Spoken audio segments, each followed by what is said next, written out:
नमस्कार फ्रेंड्स, मैं पूनम गुप्ता आप सबका स्वागत करती हूँ आपका अपने यूट्यूब चैनल पूनम के गीत संगीत में। फ्रेंड्स, बहुत ही प्यारा ये हल्दी पर का गीत है और मैं इसे प्रस्तुत करने जा रही हूँ। अगर आपको पसंद आए तो प्लीज़ चैनल को सपोर्ट ज़रूर करें। सपोर्ट करने के साथ साथ आप इसे शेयर भी अधिक से अधिक करें और हमारे चैनल को सब्सक्राइब करें, लाइक करें और कमेंट में हमें ज़रूर बताएं कि आपको हमारा यह गीत कैसा लगा। आजू अवधपुर नगरिया बड़ सुहावन लागे। आजू अवधपुर नगरिया बड़ सुहावन लागे।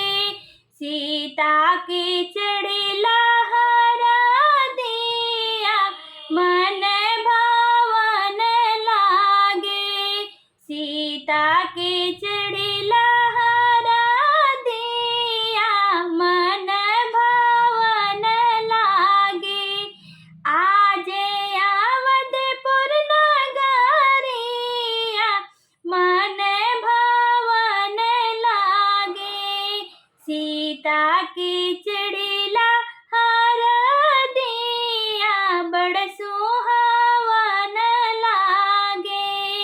सीता की चढ़ी लहरा दिया बड़ सुहावन लागे।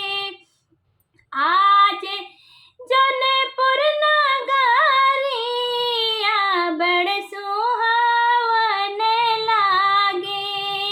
आज जौनपुर नगरिया बड़ सुहावन लागे।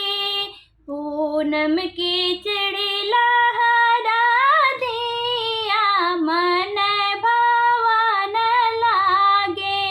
इसी तरह से आप लगा लगा के गा सकते हैं।